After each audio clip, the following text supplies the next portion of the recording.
आज का जो हमारा विषय है वो है परमेश्वर और हमारा धन।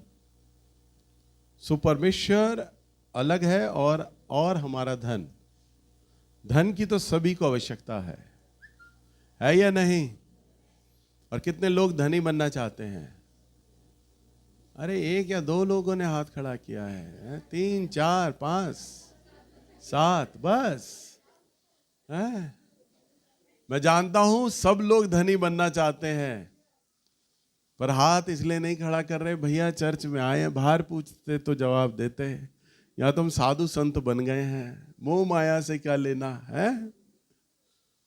देखिए, धन एक प्रमुख आवश्यकता है और ये एक ऐसा विषय है जो हमें कहीं नहीं सिखाया जाता, कहीं पढ़ाया नहीं जाता। यहाँ तक कि हमने जो स्कूल में जो शिक्षा ली है ना, तो धन के विषय में भी कुछ सब्जेक्ट नहीं है, कुछ नहीं बताया जाता है। इसलिए लोग ना समझ हैं, इसलिए लोग समस्याओं में आ जाते हैं, कर्जे के अंदर आ जाते हैं। परंतु हम ये सीखेंगे कि परमेश्वर का जो वचन है, बाइबल, धन के विषय में क्या बोलती है, धन के विषय में क्या कहता है प्रभु का वचन। आइए हम प्रभु के वचन में देखते हैं पुराने नियम से पहला शमूएल की किताब, इसका 2 अध्याय और इसका 7वां पद। बहुत ही सुंदर वचन है, निकालिए। पहला शमूएल 2 अध्याय और 7वां पद। यहोवा निर्धन करता है और धनी भी बनाता है, वही नीचा करता और ऊंचा भी करता है।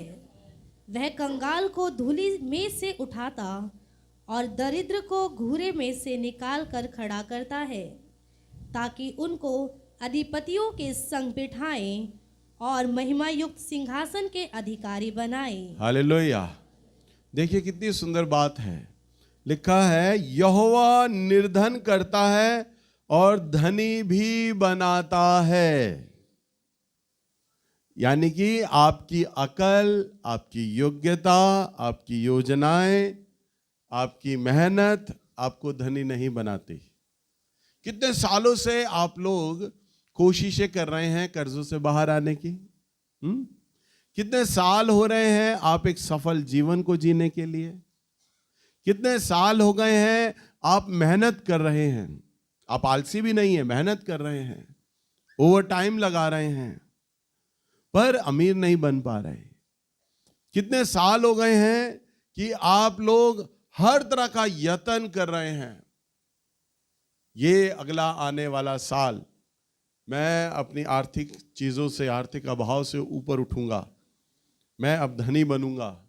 परंतु आपको ऐसा लगता है कैलेंडर तो आगे बढ़ रहा है, पर आप अपने जीवन की रफ्तार में पीछे जा रहे हैं। कर्जा बढ़ता जा रहा है क्योंकि महंगाई जो है वो भी बढ़ रही है, पर आमदनी आपकी वहीं रुकी हुई है। आप चाह रहे हैं कि आप आगे बढ़े, पर नहीं बढ़ पा रहे। तो इसका मतलब है आपकी योग्यता, आपकी ताकत, आपकी मेहनत आपको अमीर नहीं बनाती है, आपको अमीर नहीं बनाती है।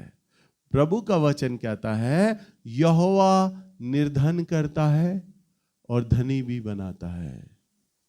अगर हम प्रभु के वचन को बड़े ध्यान से पढ़ें और अगर आप शुरू से लेकर आखिर तक वचन को पढ़ेंगे तो आपको इसमें एक चीज दिखाई देगी कि प्रभु के पास जितने लोग आए वो भले ही कंगाल थे, पैसों की कमी घटी थी, परंतु जब वो आए तो प्रभु ने उन्हें धनी बना दिया। हम देखते हैं प्रभु के पहले चेले पतरस के पास जब प्रभु नाव में चढ़े तो वचन में लिखा है पतरस जन्म का मछुआरा था। उसके भाई लोग, साथी लोग, 10-12 लोग नाव में जाल लिए सारी रात मछली पकड़ते रहे, परंतु मछली नहीं मिली। अब वो क्या कर रहे थे? जाल को लपेट रहे थे, बांध रहे थे। सुबह हो चुकी थी, अब निकलने की तैयारी थी। तब प्रभु यीशु मसीह नाव पर चढ़ते हैं और कहते हैं उधर मेरे दाहिने गहरे में ले जा, वहां जाल डाल। पतरस क्या कहता है? हे रब्बी, सारी रात मैंने प्रयास किया परंतु मछली नहीं मिली। प्रभु कहते तू डाल तो सही। और पतरस ने प्रभु का कहा माना और जब गहरे पानी में वहां पर जाल डाला तो मछलियां मिल गई। पूरी रात उसी जगह उसी पानी उसी तालाब में मछलियां पकड़ने को कर रहा है, जाल डाल रहा है पर मछली नहीं आ रही। परंतु जब प्रभु के कहने पे डाला तो वचन में लिखा है कि जाल जब उन्होंने खींचा तो जाल फटने को था। जाल क्या था? फट रहा था, मछली से इतना गफ भर गया था। और उसने दूसरे मछुआरों को भी बुलाया, क्योंकि वचन में लिखा है पतरस की नाव डूबी जा रही थी मछलियों के भार से। उसने दूसरे लोगों को बुलाया, आओ मेरे से मछलियां ले जाओ। हालेलुया। यानी जब प्रभु देते हैं तो परमेश्वर अपरंपार देते हैं। इसका अर्थ है हमें परमेश्वर के मन को समझने की आवश्यकता है, प्रभु के हृदय को समझने की आवश्यकता है। जो व्यक्ति प्रभु के हृदय को समझ लेता है, प्रभु के मन को समझ लेता है, प्रभु उसे धनी बनाने में देरी नहीं करते। ये बात आप जान लेना। समझ पा रहे हैं? हम जितने भी यहाँ पर बैठते हैं, मैं आपकी कमी गलती नहीं बता रहा हूँ, पर आपको सिखाने का प्रयास कर रहा हूँ। हम जितने भी यहाँ लोग आते हैं, हम अपने अपने स्वार्थ में आते हैं यहाँ पर। प्रभु आप मुझे चंगाई दे दो, आप मुझे दुष्ट आत्माओं से छुटकारा दिला दो, आप मुझे ये दे दो, आप मुझे वो दे दो। अगर मैं आप लोगों से सवाल करूँ ना आपको क्या चाहिए, तो आप सभी लोग अपनी अपनी बातों को रखेंगे। भैया मेरे इस विषय पे प्रार्थना करो, अभी मेरे इस विषय पे प्रार्थना करो। जब मैं नीचे चला जाता हूँ, कई लोग मेरे पास आते हैं, भैया मेरे इस विषय पे आप प्रार्थना कर दे, मेरी चंगाई के लिए कर दे, मेरी बिटिया के लिए कर दे, बिटिया के ब्याह के लिए कर दें। ना जाने क्या क्या आप प्रार्थनाएं कराते हैं, परंतु कोई भी आदमी आकर मुझसे ये प्रार्थना नहीं कराता, भैया आप ये प्रार्थना करो कि मैं प्रभु को पालूं, मैं प्रभु को पालूं, मैं प्रभु को पाना चाहता हूं। आप ये प्रार्थना करो कि प्रभु मुझे मिल जाए। आप ये प्रार्थना करो कि मैं प्रभु के मन को समझने पाऊं। हालेलुया। तभी तो आप इतने सालों से, इतने महीनों से आप आ रहे हैं और अपने धन की समस्याओं में हैं, क्योंकि जब तक आप अपने बीमारियों को प्रभु के हाथों में रखेंगे, प्रभु आपको ठीक तो कर देंगे, परंतु कर्ज बना रहेगा। कर्ज के लिए प्रार्थना करेंगे तो बीमारी बनी रहेगी, समस्याएं बनी रहेंगी। परंतु जब आप प्रभु को पा लेते हैं, तब आपके जीवन से सारी बातें निकल जाती हैं। वचन में लिखा है वो कंगाल भी बनाता है और धनी भी बनाता है, और लिखा है वही नीचा भी करता है और ऊंचा भी करता है। 8वां पद, वह कंगाल को धूली से उठाता है। कहां से उठाता है? धूली से, यानी कूड़े से, करकट से। प्रभु का वचन कहता है वो कंगाल को धूली से उठाता है और दरिद्र को घूरे में से निकाल कर खड़ा करता है। घूरा क्या? यानी कूड़ा करकट।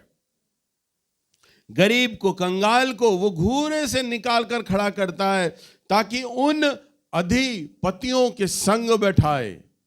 अधिपति कौन? राजा लोग, बड़े बड़े व्यापारी लोग, धनी लोग, सम्मानीय लोग, जो समाज में आदर पाते हैं, ऐसे लोग प्रभु का वचन कहता है वो उन लोगों के साथ उनको बैठा देता है। हालेलुया। अब आप कल्पना करें, आप बड़े बड़े मंत्रियों के संग बैठेंगे, पृथ्वी के राजा लोगों के साथ आप बैठोगे, हैं? पृथ्वी के राजा, बड़ी कल्पना मैं बोल रहा हूं, इन्हें कल्पना करो तो हंस रहे हैं, क्योंकि विश्वास ही नहीं हो रहा कि ऐसा होगा। विश्वास ही नहीं कर पा रहे कि ऐसा होगा। अरे ऐसा करता है परमेश्वर। वो अधिपतियों के संग बैठा देगा आपको, राजाओं के संग आपको बैठा देगा। वचन में लिखा है वो कंगाल को घूरे में से उठाता है, यानी कूड़े करकट में से उठाता है और अधिपतियों के संग बैठा देता है। परंतु वो किनको बैठाता है? जो परमेश्वर के मन को समझने लगते हैं। प्रभु क्या चाह रहे हैं? हम जब प्रभु का वचन को सुनते हैं ना, क्योंकि प्रभु का जो वचन है, वचन ही परमेश्वर है, परमेश्वर ही वचन है। जब हम प्रभु के वचन को सुनते हैं बड़े ध्यान से, और हम वो बातें करते हैं जो वचन में लिखा है, तो हम प्रभु के मन को समझने लगते हैं। प्रभु जी मैं आपको प्रसन्न करूंगा, मैं अपने आप को नहीं, अपने परिवार को नहीं, मैं आपको प्रसन्न करूंगा। और जब आप प्रभु को प्रसन्न करते हैं तो परमेश्वर आपको उठाकर अधिपतियों के संग बैठाता है। प्रभु ने अपने वचन में लिखा है, अगर हम मलाकी की किताब में देखें, पुराने नियम में मलाकी की किताब आपका बाइबल की सबसे आखिरी पुस्तक है पुराने नियम की। नए नियम की तो प्रकाशित वाक्य है। और मलाकी की किताब अगर हम जाएं इसके 3 अध्याय में, और यहाँ पर 3 का 10 पद अगर हम देखें यहाँ पर, तो पढ़ो बेटा 3 का 10। सारे दशमांश भंडार में ले आओ कि मेरे भवन में भोजन वस्तु रहे। और सेनाओं का यहोवा यों कहता है कि ऐसा करके मुझे परखो कि मैं आकाश के झरोखे तुम्हारे लिए खोलकर तुम्हारे ऊपर अपरंपार आशीषों की वर्षा करता हूँ कि नहीं। मैं तुम्हारे लिए नाश करने वालों को ऐसा घुड़कूंगा कि वह तुम्हारी भूमि की उपज नष्ट ना करेगा और तुम्हारी दाखलताओं के फल कच्चे ना गिरेंगे। सेनाओं के यहोवा का यही वचन है। बस देखो प्रभु का वचन क्या कहता है। अब आप सीख रहे हैं परमेश्वर का वचन। सारे दशमांश मेरे भंडार में ले आओ। सारा दशमांश मेरे भंडार में ले आओ। दशमांश का मतलब आप जो कमाते हैं उस कमाई का 10वां हिस्सा। अगर आप 10,000 कमाते हैं तो 10,000 का बनता है 10वां हिस्सा 1,000 रुपया। आपको किराया आता है, कमीशन आती है, यानी आपके धन के स्रोत जहां जहां से भी आपको पैसा आ रहा है, उन सारी जगहों के पैसे का, उस स्रोत का जहां से आपको पैसा आता है, उसका दशमांश प्रभु कहता है तुम मेरे पास ले आओ। अब सुनो ध्यान से। अब दशमांश तो आप सुन रहे हैं, परंतु दशमांश के बारे में कई सुन के लोग तो विश्वास करेंगे हाँ मुझे देना चाहिए, ये प्रभु का वचन है। और कई कहेंगे नहीं दशमांश तो बहुत ज़्यादा है, मैं तो 10 रुपया डालूंगा, 5 रुपया डालूंगा, दशमांश नहीं दूंगा, 1,000 रुपया तो बहुत ज़्यादा चला जाता है, इतना नहीं दूंगा। तो ये आपके ऊपर है, ये आपका निर्णय है। परंतु मैं परमेश्वर के वचन से आपको सिखा रहा हूं। अभी मैंने आपको क्या बोला? प्रभु के मन को समझने वाला बात चाहिए, प्रभु का मन। अब जो प्रभु का वचन है वो कहता है सारे दशमांश मेरे भंडार में ले आओ, और ताकि मेरे भवन में भोजन वस्तु रहे। और सेनाओं का यहोवा यूं कहता है कि ऐसा करके तुम मुझे परखो। क्या कहता है? ऐसा करके तुम मुझे परखो। परख, देखो प्रभु है ना, चैलेंज कर रहा है आपको यहां पर। क्या कहता है? अगर तुम मुझे दशमांश दोगे तो मैं चैलेंज करता हूं, मुझे चेक करो। मुझे देखो, प्रभु चेक करने को कह रहे हैं। ये नहीं कहता तुम विश्वास करो, वो कहता मुझे चेक करो। अब तुम दशमांश दो और मुझे चेक करो, मुझे परखो कि मैं आकाश के झरोखे तुम पर खोलता हूं या नहीं, तुम पर अपरंपार आशीषों की वर्षा करता हूं या नहीं। वो कहता है मैं आकाश के झरोखे तुम्हारे लिए खोल दूंगा। मैं आकाश के झरोखे तुम्हारे लिए क्या करूंगा? खोल दूंगा। अब सुने ध्यान से। अब आप ये मत सोचिए कि जो दशमांश है ये बहुत ज्यादा है, और भैया जी आज जो वचन बता रहे हैं मैं तो दशमांश नहीं दूंगा। अरे वहां पे तो दशमांश के बारे में बताया गया। देखिए ध्यान से, मैं आपको एक बात कह रहा हूं। जितने लोग दशमांश को लेकर नकारात्मक हैं वो हमेशा तक मुझे कहते हुए अच्छा नहीं लगता। जैसा जीवन आप जी रहे हो ना, ऐसे ही जीते रहोगे सारी जिंदगी ऐसे ही रहोगे। कर्जों में रहोगे, धन के अभाव में रहोगे। परंतु जिस दिन आप दशमांश देना आरंभ कर देते हो, उस दिन आप अमीरी के जीवन के अंदर पहला कदम रख देते हो। हालेलुया। मैं बहुत गरीबी में था, और मैं और मेरा छोटा भाई हम प्राइवेट बसों की टिकटें प्रिंट करते थे, और मेरा स्टैंपिंग क्या करता था। पुराने टाइम में कई साल पहले प्राइवेट गाड़ियां चलती थी, प्राइवेट बसें चलती थी। उन प्राइवेट बसों की मैं टिकटें प्रिंट किया करता था, मैं और मेरा भाई। और पूरी रात हम दोनों भाई मिलकर जब टिकटें छापते थे ना, तो दिहाड़ी मालूम है कितनी बनती थी हमारी? 70-80 रुपए, दोनों भाइयों की मिलाकर। कितने? 70-80 रुपए। और जब हम उन टिकटों को लेकर जाते थे, प्रिंटर पे देने के लिए जाते थे, तो वो हमारी मेहनत जब हमें लौटाता था ना, मालूम है कितनी रुपए? 40 या 30 रुपए या 50 रुपए लौटाता था। बाकी 30 या 40 रुपए वो दबा लिया करता था हमारी पेमेंट, ताकि अगर मैं इन्हें पेमेंट दे दूंगा तो अगले दिन अगले दिन ये आएंगे नहीं, मेरे से माल लेंगे नहीं, मेरा माल नहीं छापेंगे, तो हमारी आधी पेमेंट दबा लिया करता था। तो इस तरह से पूरी रात मेहनत करते, परंतु हमें मिलता कितना, 30 या 40 रुपए। उस 30 या 40 रुपए बताओ हमें मिलता था ना, तो भी हम घर का खर्चा कैसे चलाएंगे, तो भी हम उसमें से अपना दशमांश निकालते थे प्रभु का वचन के अनुसार। कितना निकालते थे? 10वां हिस्सा। मैं 10वां हिस्सा निकालता था, मैं 10वां हिस्सा। अब 10वां हिस्सा मैं निकाल रहा हूं, उस दशमांश का 6 या 7 रुपए, 5 रुपए मैं 10वां हिस्सा निकालता था डेली का। और प्रभु ने मेरी उस आज्ञा को देखा, उस आज्ञा को देखा, और मुझे धीरे धीरे बढ़ाना उसने शुरू कर दिया प्रभु ने। और धीरे धीरे करके प्रभु मुझे उन्नत करता रहा, उन्नत करता रहा, उन्नत करता रहा, और बढ़ाता रहा, बढ़ाता रहा, बढ़ाता रहा। और प्रभु ने मेरी सारी ज़रूरतों को पूरा कर दिया। मुझे गरीबी से कब मुझे उसने बाहर निकाल दिया, मुझे, मेरे भाई, मेरी बहन को हमें पता ही नहीं चला। और प्रभु ने हमारी सारी ज़रूरतों को पूरा कर दिया। अभी हाल ही में मैंने अपने बेटे का ब्याह किया है, और मुझे कहते हुए अच्छा नहीं लग रहा, मैं ये आपको घमंड नहीं कर रहा बताते हुए, परंतु ये मैं प्रभु के अनुग्रह में गवाही है ये मेरी, मैं जो आपको बता रहा हूँ। मैंने अपने बेटे का ब्याह किया है ना, और उस बेटे के ब्याह में कम से कम मेरा 25-30 लाख रुपए खर्च हुआ है। कितना? जब मैंने अपनी साली को बताया ना कि 25-30 लाख रुपए खर्च होगा, बजट है इतना, तो कहते हैं कि जीजा आप शादी कर रहे हो, मकान बना रहे हो इतना पैसा खर्च होगा उसके ब्याह में।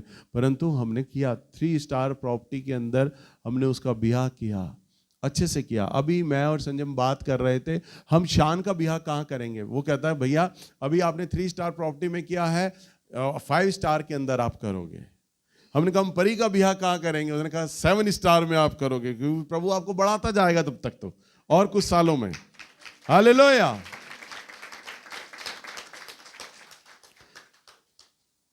मैं घमंड नहीं कर रहा, परंतु ये प्रभु के अनुग्रह में गवाही आपको मैं दे रहा हूं कि प्रभु ने इतना उन्नत कैसे किया।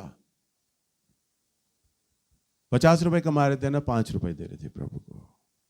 ये नहीं सोच रहे थे प्रभु अभी हम गरीब हैं, जब आने वाले दिनों में पैसा बहुत आएगा ना तब आपको देंगे प्रभु।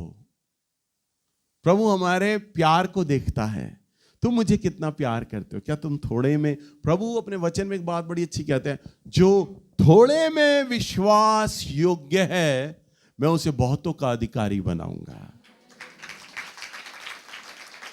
जो थोड़े में विश्वास योग्य है, प्रभु जान लेता है ये थोड़े में विश्वास योग्य है ना, तो मैं बहुत भी दे दूंगा ना तो ये मेरा विश्वास योग्य बना रहेगा। आने वाले टाइम में मैं इसे लाखों रुपए भी दूंगा ना तो भी उसका दशमांश मुझे देगा।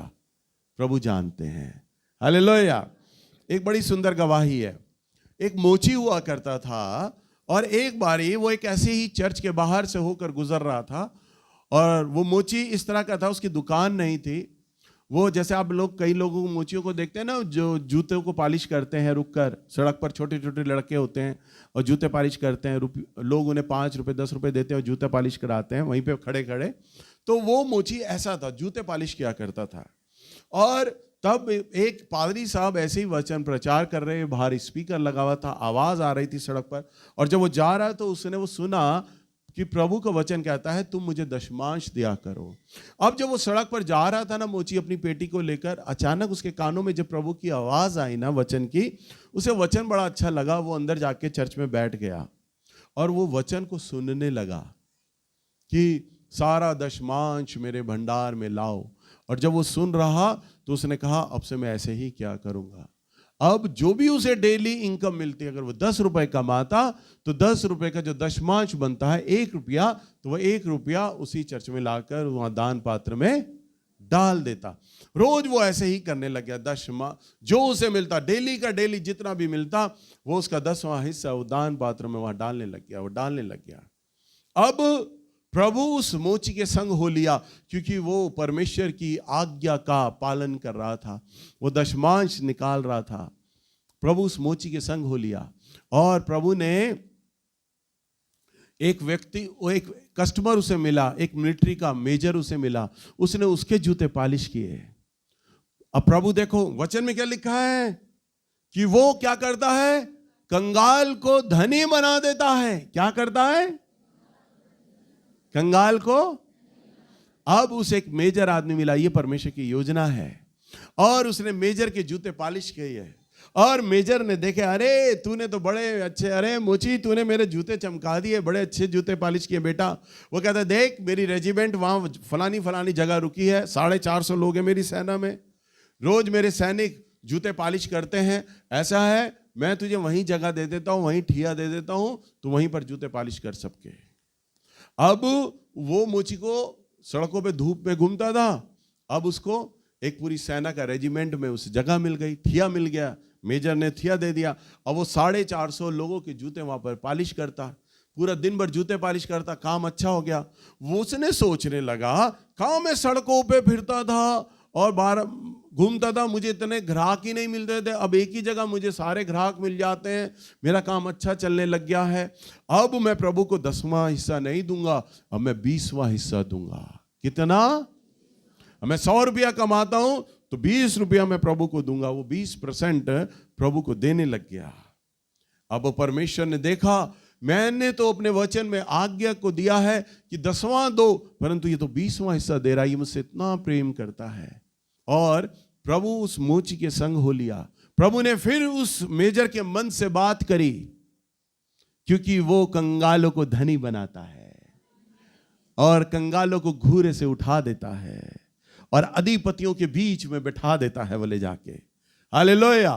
और प्रभु ने उस मेजर के मन से बात करी और उस मेजर ने कहा, बेटा मैं देखता हूं तो बहुत ईमानदार लड़का है, मेहनती है और जूते अच्छे पॉलिश करता है। ऐसा है, मैं तुझे पैसे देता हूं, तू जूते बनाने का काम शुरू कर, तू जूते बनाया कर। उसने कहा ठीक है महाशय, मैं जूते बनाऊंगा। उस मेजर ने उसको दुकान दे दी, चमड़ा लाके दे दिया, सामान लाके दे दिया और वो जूते बनाने लग गया। अब वो 20वां हिस्सा देता था। अब उसके जूते उस जगह पर मशहूर होने लग गए, सेना में जाने लग गए, वो जूते मशहूर होने लग गए। उस मोची ने सोचा, कहां मैं सड़कों पे चला करता था, बाहर जाया करता था, प्रभु ने मुझे ठिया दे दिया, अब प्रभु ने मुझे अब दुकान दे दी, मैं प्रभु को अपना 30वां भाग प्रभु को दूंगा। कितना? 30वां भाग। अब वो 30वां भाग प्रभु को देने लग गया। प्रभु ने कहा, मेरा वचन तो बोलता है कि मैं दशमांश ही दो, परंतु ये मुझसे इतना प्रेम करता है कि ये मुझे 30% दे रहा है।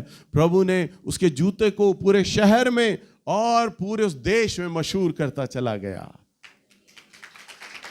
उसका व्यापार बढ़ता चला गया, बढ़ता चला गया।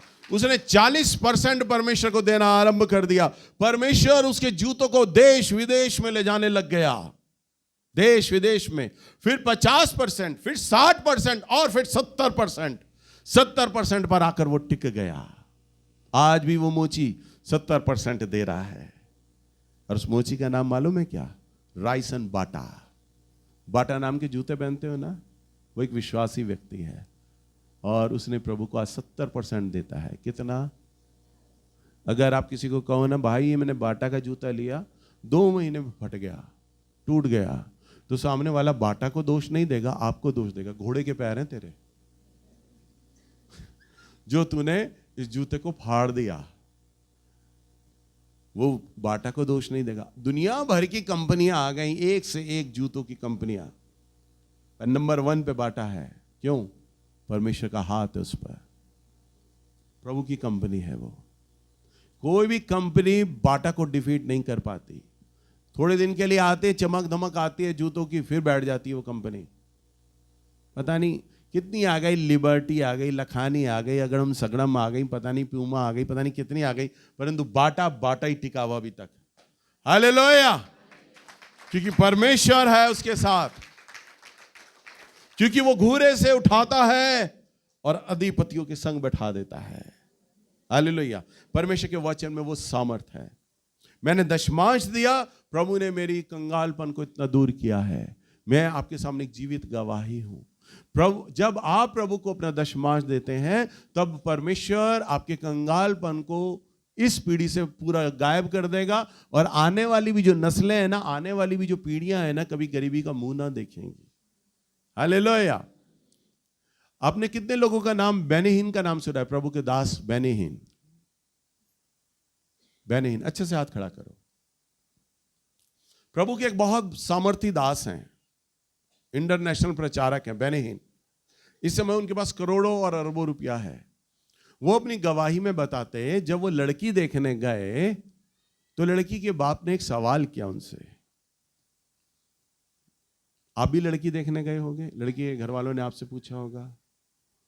आप भी अपने लिए लड़का ढूंढते हैं, अपनी बेटी के लिए दामाद ढूंढते हैं, तो क्या ढूंढते हैं? भाई सरकारी नौकरी हो, पक्की नौकरी, अपना घर हो, घर में कौन कौन है, ज्यादा देवर देवरानी जेठ जेठानी का चक्कर तो नहीं है, इकलौता लड़का, अच्छा राज करेगी मेरी बेटी है, बुढ़ा बुढ़िया अच्छा हो तो मर जाएंगे, 3 मंजिली मकान है, बेटी राज करेगी, यही तो ढूंढोगे। पर बेनीहीन के होने वाले ससुर ने बेनीहीन से सवाल किया, तुम दशमांश देते हो? और बेनीहीन चौंक गए, ये मेरी नौकरी नहीं पूछ रहे, काम धंधा नहीं पूछ रहे, मकान नहीं पूछ रहे, ये दशमांश पूछ रहे हैं। बेनीहीन बोलते हैं, मैंने अपनी गवाही में लिखते हैं, बेनीहीन ने सोचकर बोला, हाँ मैं कभी कभी देता हूं। तो उनके होने वाले ससुर ने पूछा, कभी कभी से क्या मतलब है तुम्हारा? उसने कहा, जब मेरे पास कम होता है तो मैं देता नहीं, जब मेरी कमाई बहुत ज्यादा हो जाती है, क्योंकि बेनीहीन वेटर का काम करते थे, वेटर, होटल में वेटर थे बेनीहीन। वो कहते कई बार जब मुझे टिप ज्यादा मिल जाता है, मुझे पैसे ज्यादा मिल जाते हैं, तो मैं दशमांश निकाल देता हूं, वैसे नहीं निकालता, कभी कभी निकालता हूं, साल 6 महीने में कभी मन हुआ तो निकाल दिया, नहीं तो नहीं। तो बेनीहीन को कहते कि फिर मैं अपनी लड़की तुम्हें नहीं दूंगा। बेनीहीन चौंक गए, दशमांश मैं नहीं दे रहा, इससे मेरे रिश्ते में क्या फर्क है, आप क्यों नहीं लड़की देंगे? वो कहते हैं कि तुम सारी जिंदगी गरीब बने रहोगे, और मैं नहीं चाहता कि मैं